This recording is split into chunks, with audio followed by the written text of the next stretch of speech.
It's January the 5th, 1757. We're at the Palace of Versailles in Paris, where Robert Francois Damiens is biding his time. Although it's only 6 p.m, it's already dark. Damiens shivers in his hiding place between the north portière and the royal courtyard.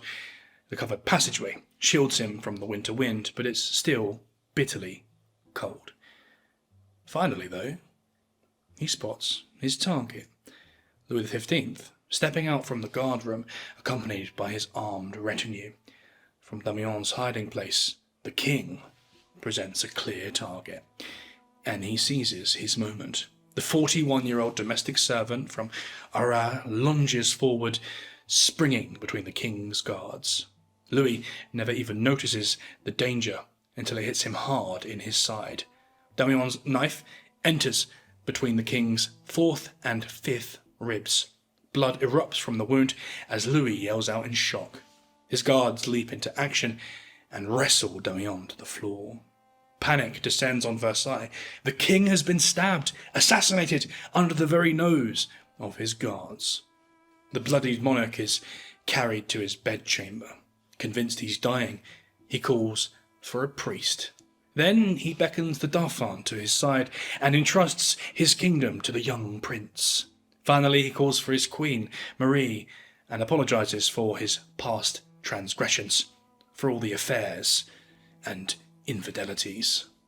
And then, well, nothing. The king's doctors actually offer some reassuring news. They tell him 'twas all but a minor flesh wound, inform him that he is most certainly not going to die from this, and will most likely make a full recovery. The court breathes a sigh of relief. The assassin has failed. The panic is over. Well, for everyone except one man, Robert Francois Damiens. For him, the nightmare is just beginning. The king will have his vengeance. By the time the French authorities are through with Damiens, he will be unrecognizable, quite literally destroyed by one of the most horrifying ordeals in all of human history. But if Louis XV thinks this bloody vengeance will strengthen the monarchy, he is very, very wrong.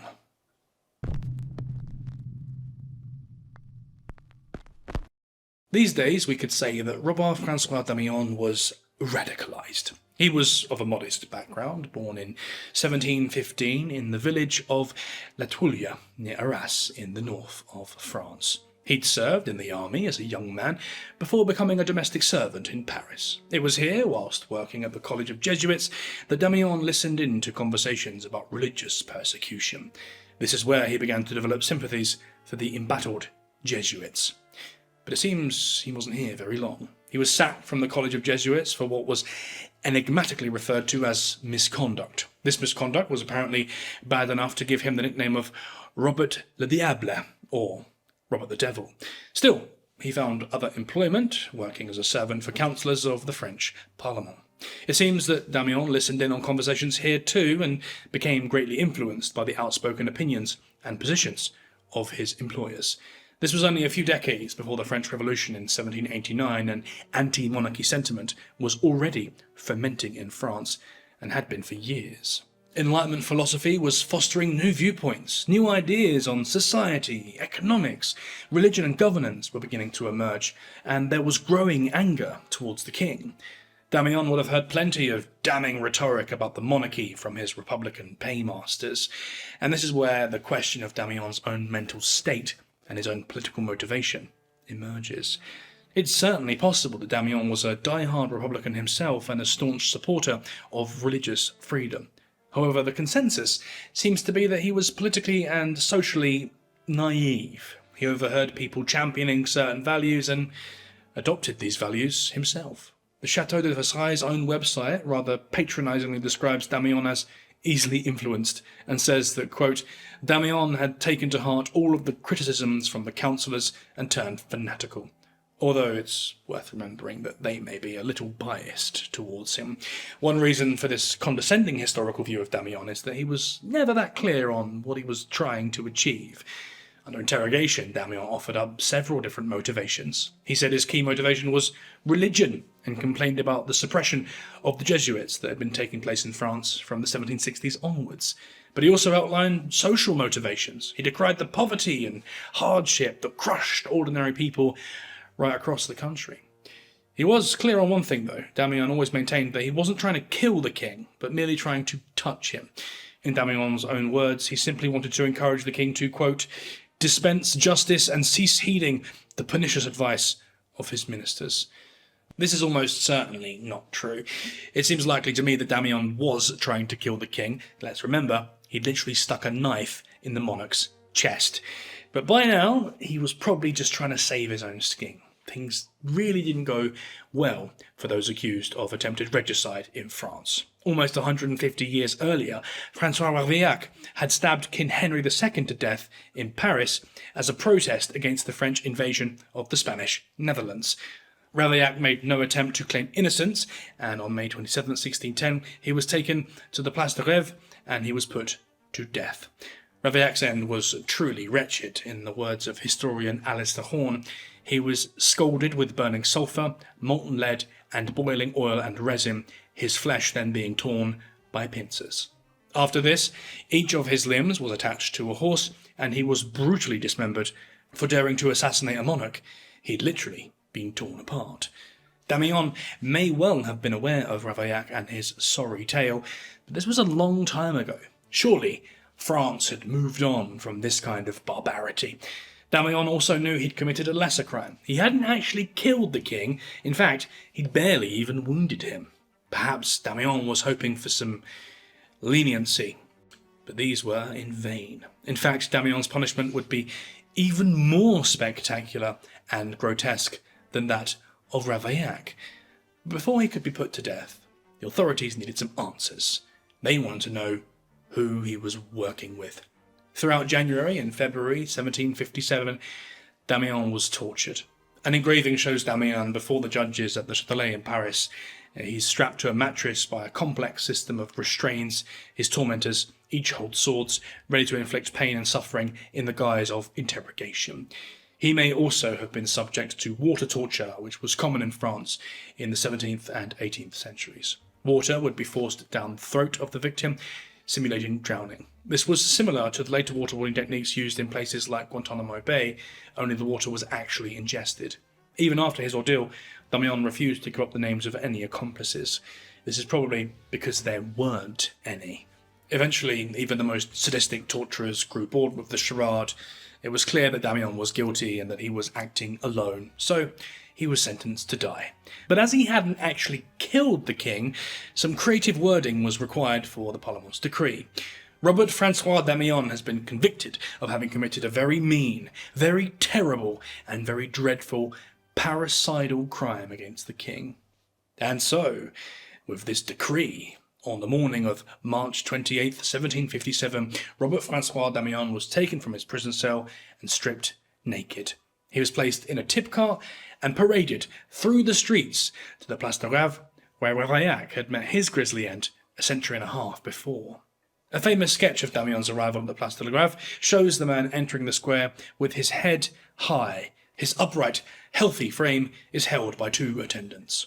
Unfortunately, this sketch is actually a fantasy. It was created by Théophile Fragonard almost a century later and bears almost no resemblance to what witnesses would have seen that spring morning. Instead, Damiens would have been lying on his back in the car, probably unable to stand after the wicked torment inflicted on his body. He would have been almost naked and thoroughly humiliated, far from the defiant and upstanding folk hero of Fragonard's imagination.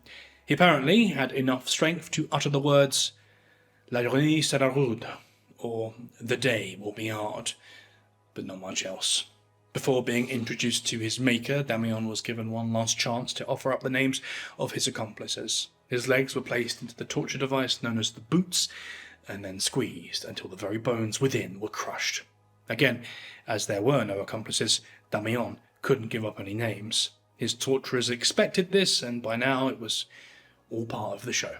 Damiens' next ordeal was a symbolic one. He was instructed to hold the knife with which he'd attempted to take the monarch's life. As he held the knife, burning sulphur was poured onto his hand, etching the outline of the incriminating weapon onto his flesh.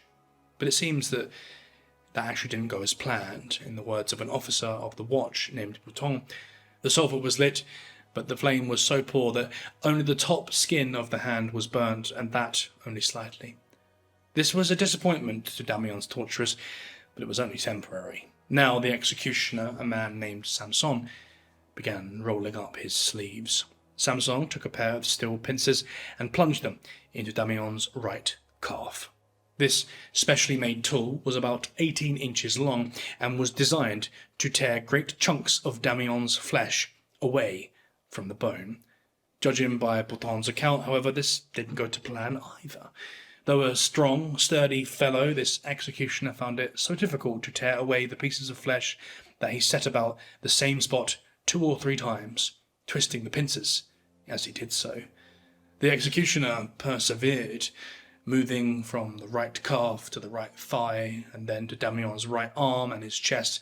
The executioner made, in Bouton's words, a wound about the size of a 6-pound crown piece. The coin Bouton refers to is the silver écu, which would have been about 4 centimetres across in 1757. This would have been excruciatingly painful for Damiens, but it wouldn't have been much of a spectacle for those in attendance. To truly get the message across, the authorities would need to ramp up the theatre. And so that's what they did. They prepared what Bouton called a boiling potion. According to Damiens' official sentence, this was a pot filled with, quote, molten lead, boiling oil, burning resin, wax, and sulphur melted together. As Damiens then weakly raised his head to survey what had been done to his wretched flesh, the executioner then dipped the iron spoon in the pot and poured the mixture liberally over each wound. Once this pageantry was complete, Damiens could finally be put to death, but this too would be agonizingly slow. In fact, it would descend into a macabre farce. Ropes were tied to his limbs, and then 4 great horses were harnessed and brought to each corner of Damiens' body. These horses were spurred into action, pulling in opposite directions, hence beginning to tear Damiens limb from limb. This type of grandiose execution hadn't even been tried in France since 1610. The executioners were doing all of this for the first time, and it showed. The entire process was a mess. The straining horses did little more than subject Damiens to extreme pain as they wrestled and bucked against their harnesses. His limbs were twisted and wrenched, but remained intact. At some point, court clerks intervened. They asked Damiens if he had anything to say, and he did not. They held out a crucifix to him, which he kissed, and then said, "Pardon, my lord." After this little interlude, the grim spectacle began again. The horses pulled and pulled. Damiens drifted into agonized delirium, but his arms and legs held firm. This went on for about 15 minutes. Then they took a breather, then tried again. This time, they tried pulling in different directions, so Damiens' limbs were jerked into appalling angles under the strain. This seemed to do something, though, at least. With an audible popping and snapping, Damiens' sinews came free from his joints. The bones around his shoulder and hip joints snapped and splintered. But Damiens was still just about whole. 2 more horses were brought into the square. There were now 6 horses tearing the wretched Damiens apart. But even this wouldn't do the job. One by one, the horses pulled themselves to exhaustion, sinking to the ground as the energy drained from them. The executioners. All of this was getting a bit embarrassing. For Damiens, of course, the pain would have been otherworldly. Somehow, he seems to have kept his composure during the whole ordeal. Bouton claimed that Damiens was always a great swearer, but said that no blasphemy escaped his lips during his torment. This did not mean he went quietly, however. Bouton also claimed that the excessive pain made him utter horrible cries, and he often repeated, "My God, have pity on me. Jesus, help me." Finally, though, the executioner Samson decided that enough was enough, and so he approached Damiens with a knife, not to actually kill him, but to begin sawing away at the joints. Once each limb was dangling in its socket, the horses were harnessed once again. This time, their task was easy. Bouton's account tells us that Damiens' right arm went first, the other limbs then followed shortly afterwards. This did not kill Damiens. Bouton tells us that the confessors spoke to Damiens after he'd been dismembered and that his lower jaw moved from side to side as if he were talking. He may have remained alive for quite a while after this. An executioner would claim that Damiens was still breathing, even as the bloody trunk was hoisted aloft and lifted onto the pyre, ready for burning. Then the trunk, along with the severed limbs, were covered with logs, and fire was put to the straw mixed with this wood. Apparently, it took 4 hours for the whole thing to burn away. At some point over this time, we can say with certainty that Damiens must finally have expired, either the smoke or the flames, bringing about his long overdue end. These things are, of course, subjective, but there's certainly a case to be made that Damiens' death was the worst in human history. But at least Louis XV had got his way. Now he was fully recovered after his stabbing, and he demonstrated his awesome power with the execution of Damiens. All was happily ever after for the king. Except, no, of course it wasn't. You don't need a PhD in French political history to know that this was going on just 3 decades before the Revolution, before the Reign of Terror that quite literally decapitated the monarchy and ushered in a republic. And while there are many complex factors that led to this upheaval, the execution of Damiens certainly didn't do the French monarchy any favours. Louis had intended this savage show of force to strengthen his position. He wanted to show that he was in charge and that no one could threaten the monarchy and get away with it. But instead, it backfired horribly. When the French public learned of the revolting final hours of Robert Francois Damiens, they were not impressed, but in fact appalled. Their monarch represented a classical tyrant like Caligula or Herod, rather than a rational modern statesman. While his people starved in their villages and went begging in the streets, Louis XV was indulging in his own bloody fantasies and using the legal system as his own personal plaything. But he could probably ignore the cries of the unwashed masses. He couldn't so easily ignore the moneyed elites. These were the people who had rented rooms overlooking the Place de Grève, eager to watch the whole spectacle unfold, as was custom at the time. But even these bloodthirsty men and women had turned from their windows in disgust and blocked their ears as Damiens' pitiful cries echoed around the square. Venetian writer Giacomo Casanova was one of the onlookers, and he remembered, "I was several times obliged to turn away my face and to stop my ears as I heard his piercing shrieks, half of his body having been torn from him." These elites would not forget what they had seen, and as the political climate shifted and republicanism became an increasingly viable alternative to a bloated, antiquated monarchy, the final moments of Damiens may have replayed in their minds. The visceral and gory nature of Damiens' end was ripe with symbolism. It became a clear and irrefutable metaphor for the callous barbarity of the Ancien regime. The French monarchy was more interested in brutalizing and butchering than actually governing, and was increasingly out of step with the modern world. Rather than cementing Louis XV's dominance, it eroded it. This king, seemingly obsessed with luxurious excess and a string of high-profile affairs, no longer represented the French public. Louis XV would die before the cry of revolution finally rang out across France, but his deeply unpopular reign would contribute to the rising appetite for republicanism in the country and beyond. Cesare Beccaria would draw heavily on the torture and killing of Damiens in his 1764 book on crimes and punishments. He argued for a codified and broadly understood system of punishment in which certainty of punishment rather than severity helped maintain order. The savage annihilation of Damiens' body was the perfect example of how not to do things. In 1776, Thomas Paine would also draw on Damiens' mind in his treatise Common Sense, one of the formative texts of that great experiment in republicanism, the United States. To quote him, "Lay then the axe to the root, and teach governments humanity. It is their sanguinary punishments which corrupt mankind."